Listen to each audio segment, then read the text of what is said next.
बाबरी मस्जिद का मसला आया तो ओवैसी बोलेगा, CAA का कानून आया तो ओवैसी बिल को फाड़ेगा, ट्रिपल तलाक का मसला आया तो ओवैसी बोलेगा, NRC का मसला आया तो ओवैसी बोलेगा, बिल्किस का मसला आया तो ओवैसी बोलेगा, खेड़िया में बच्चों को रोड पर लाकर सरेआम उनकी बेइज्जती करके पीटा जाता है तो ओवैसी बोलेगा, बीजेपी और मोदी के खिलाफ अगर कोई खुलकर बोलेगा तो ओवैसी बोलेगा, UAPA का कानून बीजेपी अमित शाह ने लाया तो हमने उसकी मुखालिफत की, सब साथ दे रहे थे। हम जब आपके लिए लड़ते हैं तो हमारी गाड़ी पर गोलियां चलाई जाती हैं। हम आपके लिए लड़ते हैं तो कोई दिन ऐसा नहीं जाता जब मुझ पर झूठे इल्जाम नहीं लगा दिए जाते। आप अपने दिल पर हाथ रखकर सोचिए कि भारत की पार्लियामेंट में मजलिस इत्तेहादुल मुस्लिमीन के 2 MP हैं,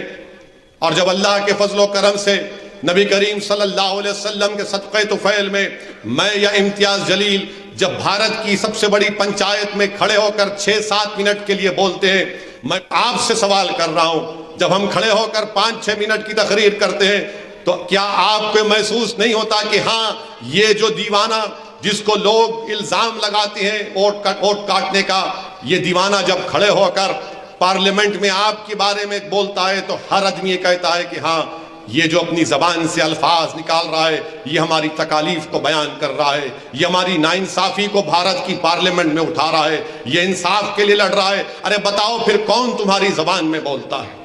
कौन आपकी तकालीफ को उठाता है भारत की पार्लियामेंट में? बाबरी मस्जिद का मसला आया तो ओवैसी बोलेगा, CAA का कानून आया तो ओवैसी बिल को फाड़ेगा, ट्रिपल तलाक का मसला आया तो ओवैसी बोलेगा, NRC का मसला आया तो ओवैसी बोलेगा, बिल्किस का मसला आया तो ओवैसी बोलेगा, खेड़िया में बच्चों को रोड पर लाकर सरेआम उनकी बेइज्जती करके पीटा जाता है तो ओवैसी बोलेगा, बीजेपी और मोदी के खिलाफ अगर कोई खुलकर बोलेगा तो ओवैसी बोलेगा। मेरे अजीज दोस्तों और बुजुर्गों, सुनो मेरी इस बात को, जब सब खामोश बैठते हैं हम पुकार पुकार कर लड़ते हैं। UAPA का कानून बीजेपी अमित शाह ने लाया तो हमने उसकी मुखालिफत की, सब साथ दे रहे थे। तो मेरी जमालपुर की आवाम से, गुजरात की जनता से अपील है कि जो खामोश रहते हैं उनका साथ मत दीजिए, जो आपके लिए लड़ते हैं पुकारते हैं उनका साथ दीजिए, क्योंकि ये कांग्रेस पार्टी और वो छोटा रिचार्ज ये समझते हैं कि हम खामोश रहेंगे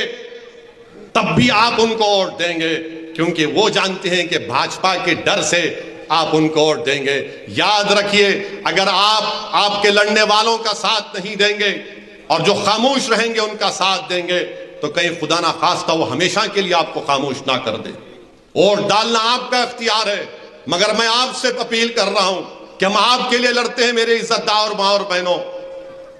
हम जब आपके लिए लड़ते हैं तो हमारी गाड़ी पर गोलियां चलाई जाती हैं। हम आपके लिए लड़ते हैं तो कोई दिन ऐसा नहीं जाता जब मुझ पर झूठे इल्जाम नहीं लगा दिए जाते, मगर मैं किसी की परवाह नहीं करता, क्योंकि मेरा यकीन है कि मेरी इज्जत और मेरी जिल्लत का फैसला करने वाला यह कांग्रेस और दूसरी पार्टियां नहीं है, अल्लाह सुब्हानहू तआला है। मगर मेरे अजीज दोस्तों और बुजुर्गों, याद रखो मेरी इस बात को, अगर आप इस जलसे में आए हैं कि ओवैसी का भाषण सुनेंगे, जज्बाती तकरीर ओवैसी करता है, तो याद रखो जज्बाती तकरीर से बिल्किस बानो को इंसाफ नहीं मिलेगा। जज्बाती तकरीर से 723 फैक्ट्रियां नहीं खुल जाएंगी। जज्बाती तकरीर से जमालपुर वार्ड में लाइट का इंतजाम नहीं होगा। जज्बाती तकरीर से जमालपुर की गरीब जनता से इंसाफ नहीं होगा। जज्बाती तकारीर और जज्बाती अल्फाज से आपके जमालपुर में तरक्की नहीं होगी। अगर तरक्की होगी, नाइंसाफी का खात्मा होगा, तो आपको मुत्तहिद होकर साबिर काबुली वाला को यहां का MLA बनाना पड़ेगा। यह काम आपको करना है।